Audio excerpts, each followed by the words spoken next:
Hey everybody, hope you're all doing well. My name is Steven and this is the Storytime channel. Today we have some entitled parent stories and our first story of the day is by Jiggles15, My Girlfriend's Entitled Mom. So this happened about 3 weeks ago when I asked my friend, now girlfriend, out for a date. Backstory: I'm 17 and play hockey. I didn't realize that some people see hockey players as violent meatheads, but that was unfortunately the case. I've known this girl for 2 years and finally decided to make my move. That's where this event comes into play. So I had asked my girlfriend out on a date without any parental permission. Yes, I probably should have asked, but I didn't. And we went to a nice outdoor restaurant. Due to COVID, it was outside and we sat down. What I didn't realize is that girlfriend had a tracking app that her family uses for safety, which I have no problem with. But I had thought she might have mentioned to her parents that she was going out. After about 20 minutes, a familiar silver car rolled up. Now, I had met her parents before, but didn't know them entirely too well. I didn't think it'd be an issue though. Oh boy, was I wrong. Her parents walked out and managed to locate us, and here comes entitled mother storming up to our table. Helpful dad was standing a few yards back watching, probably a little worried for what's to come.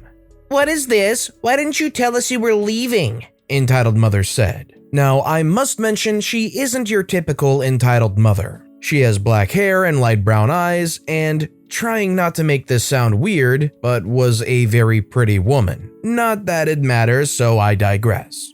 Girlfriend responded with, "I'm having lunch with my friend, why do you ask? And how did you know I was here?"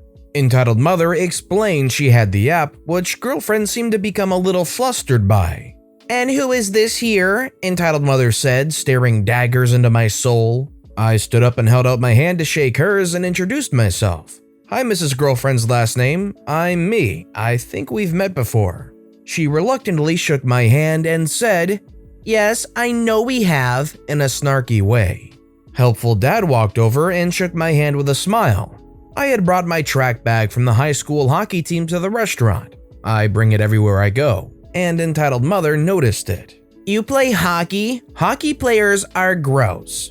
I was a little startled by this, not expecting such a straightforward answer. "Mom, please," girlfriend said with her head in her hands. "This doesn't happen to be a date, does it?" Entitled mother asked. "Yes, ma'am, it is," I said. "Oh boy, do I regret that." "You're going out with a boy we don't even know well," she snarled at girlfriend. By now, many diners had begun to take notice of what's happening. "I can't have his violence be near you. Let's go, we're gonna have a long talk," entitled mother said to girlfriend. Girlfriend was furious and barked back, "Mom, why can't you just leave me alone?" Entitled mother seemed startled by this, not having been talked back to like that for her whole parenthood. I noticed helpful dad was red and just wanted to leave. He looked at me and mouthed, "Sorry," to which I nodded. Entitled mother was trying to force girlfriend out of the seat when finally helpful dad stepped in. "Entitled mother, enough. She's still young and needs to explore what the future will be like." I forget what he said, so I filled this in. Entitled mother gasped. She looked like a deer in the headlights. Without control, she was nothing, and she knew that. She was about to mouth off at helpful dad when he sternly said, "Now," and gave girlfriend a hug. Entitled mother stood there frozen. Helpful dad shook my hand and apologized and began walking to their car. Entitled mother glared at me and girlfriend as she walked away. In the following weeks, girlfriend and I have been meeting up. So far, I haven't run into entitled mother, although I met up with helpful dad just to explain the whole dating situation to clarify.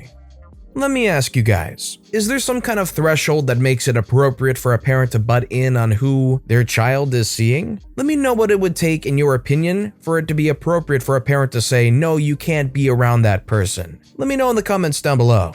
Our next story is by Iron Mouse, No Toy for You. This happened in the early 2000s when I worked at a giraffe toy store, just before Black Friday shopping began. I learned while working at the store that commercials for a toy can run 2 weeks or more in advance to build up interest in a new toy. I also learned we would have the toy in but couldn't Reed generally wouldn't release it until a certain date. Also at this time, red shirts are holiday workers and blue are regulars, at least at the store I worked at. So this entitled dad comes to the store, roams around for a bit looking for this toy before going to one of my coworkers in her red shirt asking for the toy. She, red shirt, told him she didn't know where it was. Entitled dad starts screaming at her so much the other staff starts coming to see what's wrong. The girl was in tears. He called her all kinds of names and she quit the next day. She was so upset. Now, not all of us have children or watch kids commercials, but I did. So I knew about the toy he was looking for. I tried to de-escalate by speaking in a very calm tone to him while he started to curse me out and call me stupid. And how come for a toy store you don't have this popular toy yet, blah blah. I, blue shirt, in my best customer service mode explain about commercials and release dates. Not telling him this toy's release date. He still starts spewing hate until eventually security makes him leave. The funny part is the popular toy was being released the next day, and if he had been nice, we probably would have let him have it a day earlier. He was just so hateful that myself and the others decided we didn't even tell him it would be out the next day. I don't know if he ever found his popular toy, but he didn't get it while I was there. The man just wanted to get his Turbo Man doll. In reality, I have no respect for people that are so hostile towards people that work retail, because honestly, they're not really paid enough to deal with that kind of stuff. Our next story is by VividEscape, entitled Mother Uses Pandemic to Control Me. Whenever there is some type of outbreak, including a standard flu season, my mother will latch onto it and use it in an attempt to control me. COVID has been no different and might actually be worse than any other time. Entitled Mother hates any time I leave the house, even before quarantine, unless it was for work.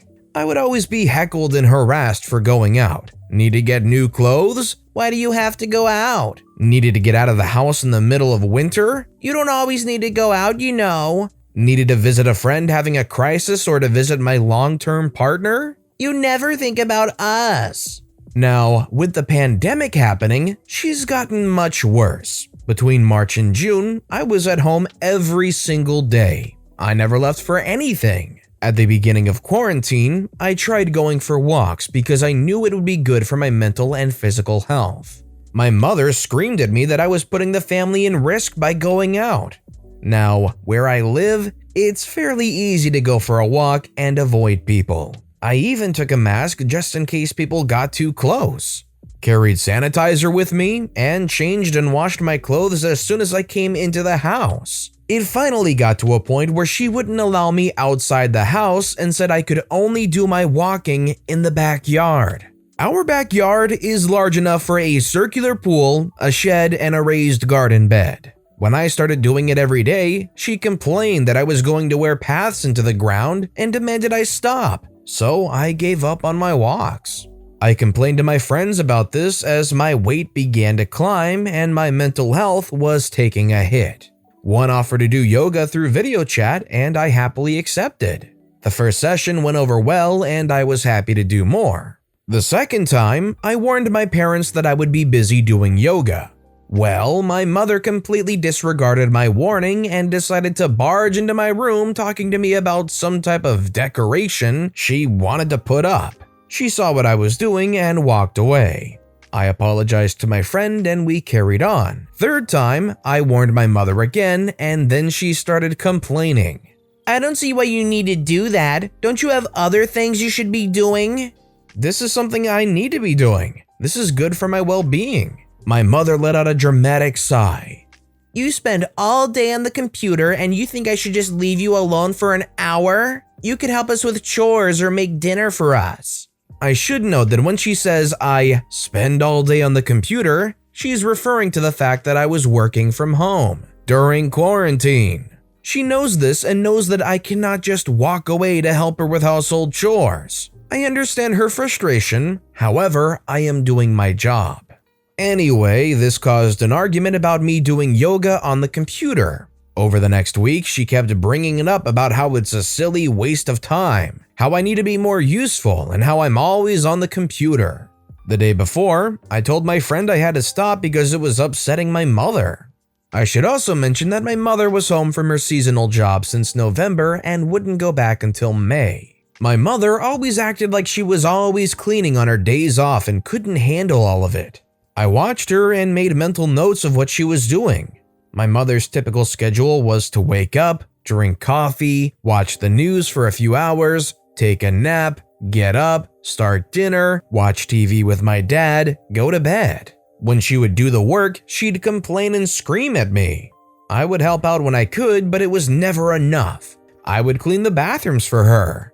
Why didn't you clean the kitchen too? I would water the garden and take care. We have well over 100 plants in the front and backyard. Tend the strawberry patch, prune and harvest the vegetables. Why didn't you do the dishes? It was never enough, and it got to a point where I gave up. I know, shame on me.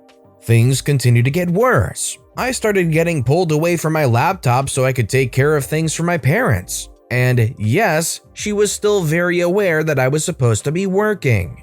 At one point, she was mad at me because I didn't stop work to go talk to her about dinner and start on it while I was on the clock. Another time, she got mad at me for using the bathroom. This one boils my blood because we have 2 bathrooms, but she refuses to use the other one for unknown reasons. She got mad at me for closing the door when I needed to change my clothes and accused me of hiding something from her. If I ate food, it was an argument. If I didn't eat food, it was an argument. If I wanted to take a shower, I had to wait until they went to bed just in case she needed the bathroom. If I decided to draw or work on crafts, I'd get screamed at to do something productive. If I tried to take a nap, I got screamed at to do something productive. If I did something productive, I'd get screamed at to be more productive. I finally got to a point where if I wasn't working, I was laying in bed staring at my wall. Messages from my friends were the highlights of my day, and I was not shy about telling them what was going on. When June came around, I was depressed. I didn't want to get out of bed and I cried a lot. I think I worried my friends because somehow we started making plans to do socially distanced activities. My mother was back at her seasonal job and my dad was either gone at work or sleeping most of the day for work. He switches shifts each week. Anyway, I would hang out with them for a few hours before I went home. Was it a risk? Yes, and I was always afraid after every visit, but I needed it. Seeing them helped and it allowed me to escape the house for a little while. Demands continued to get worse at the house and I started asking work if I could go back, at least for a few days. They agreed as we were really far behind and they needed the help. I made it so I would work from home when my mother was at work and went to the office when she was home. That caused problems. Even though my mother was working, my presence at my job was putting the family at risk. Somehow, I was the one who was more likely to be contaminated. Mind you, I have almost zero contact with the public with my job. We are required to wear our masks whenever we are not at our desks. We have sanitizers all over the place, and we clean everything in the morning to keep it safe. My mother has contact with the public and people are not required to wear masks. My father works at an industrial facility. My friends decided to do a once-a-week thing where we could all get together and either talk, watch movies, work on our projects, and do things that can maintain some distance but remain close. This has been my lifesaver as it has helped maintain my sanity. I would often complain about the things my parents would say or do during the week. I feel so bad for how often I would vent and nearly break down. Every week I had something to tell them. They listened intently and would do their best to help. Whenever they had something happening, I would always listen and try to help too. You can bet my mother made comments about this too. She would often try to convince me not to go and would say that I was, again, putting the family at risk. Things continued like this for a while. We sometimes have a 4th person at our table, sometimes not. We decided that, for Halloween, we were going to watch movies, chat, eat candy, and have a good time. I told my mother about this because she needs to be aware if I'm going to be home for dinner and to placate her to not blow up my phone, and she made the comments, "You're putting us all at risk by doing this. Why don't you ever think about your father and I? You refuse to take this seriously and are only thinking about yourself. You have a higher chance of surviving this if you get sick." 1. You put us at risk more by going into work. 2. I take precautions at every chance I can get. The only times I can't always is when people insist on ignoring social distancing. 3. I have just as much chance of dying horribly as you do. COVID doesn't care about age. You tell me every time the news brings up someone around my age or younger dies, so you should know that. Why is it always an argument with you? 2 days before Halloween, my mother was waffling on about handing out candy. I said, I wouldn't do it in this year, it's way too risky. She'd agree, then disagree, then change her mind, then decide to go through with it. I gave up on it and figured she would do the right thing considering how concerned she was about it. So I went to my friend's place and we had a good time. This morning, I was talking with my mother and, of course, she brought up how I had put the family at risk going to my friend's place. She also made a comment about how there had been a lot of kids last night. I said, "You handed out candy?" "Yes, I did." "Then I don't want you to say that I'm the one putting us at risk." "It's different. I was wearing a mask and I sanitized my hands so much it dried them out." "Yeah, and if any of those people had it, you just let it into the house." "Well, I handed it to them as far away as I could and they were all wearing masks." "Then I don't ever want to hear how I'm putting us all at risk by seeing 2 people at their house and taking precautions again." I tuned her out at this point as she went off about it. Something about being disrespectful and something about how she wouldn't treat her mother this way. I know I am not right in this situation. I should be staying home as much as possible and not visiting friends like I have been. I feel like I'm trapped between a rock and a hard place. I could stay home and never see my friends, but it will be at the detriment to my mental health. Considering how she acted before, I feel like I am justified in what I am doing.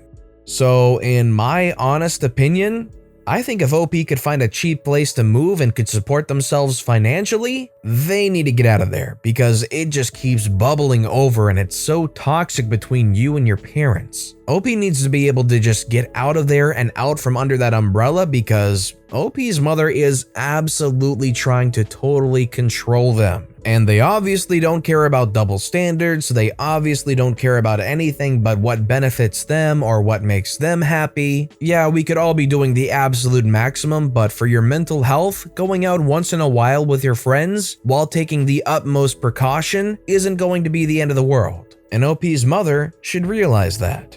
And our final story of the day is by Potato Guy 6000, entitled Mother Threatens Teacher. So this was last year when I was volunteering in my daughter's classroom, and so was Entitled Mother. This took place when the kids were at recess. Entitled Mother is the typical Karen. Short blonde bob, lots of tacky jewelry, minivan. She has a really sweet daughter we will call Kate. Now Kate has had some learning challenges and behavior issues in the classroom. I know this from volunteering often. So while the kids were at recess, the teacher, a really sweet old woman, pulled Karen aside. I wasn't trying to eavesdrop, but I could hear everything. The teacher said, "I'm really worried about Kate, Karen. I feel like she might be on the autism spectrum or have some ADD stuff. She freaks out when she hears loud noises, she isn't reading yet, and is overall struggling a lot. I want to make a referral to the school psychologist." "Excuse me? There's nothing wrong with my kid, she's just a slower learner." "She's in the 2nd grade and she can't read at all." "Well, maybe if you did your job better, we wouldn't have this issue." "Every day I spend a lot of time helping her specifically. We need to get her evaluated." "My kid isn't our word, she is perfect. If you mention evaluation one more time, I'll knock out all your teeth." Then Karen stormed out of the room. Last I heard, she pulled her kid from the school and they went to a private school. I just hope Kate is okay. It's really unfortunate that for a lot of these kinds of people, having some kind of disability is such a negative thing, to the point where when it starts to seemingly appear that they might have some kind of disability, they're more willing to just downplay it, ignore it, and let them kind of struggle instead of getting them the proper evaluation and help that they need at an early age so that they can make up for all that stuff. I hope Kate's okay too. But with that being said, that's all the time we have for today. So if you enjoyed the stories today, let me know which one was your personal favorite and why in the comments down below. And if you haven't yet, please like this video and subscribe and turn notifications on, because anything you do helps this channel grow so much more. So no matter what you do, whether it was just watching the video, liking, subscribing, thank you all so very much for supporting me right here on the Storytime channel. I hope you all have a wonderful day, and I'll see you all next time right here.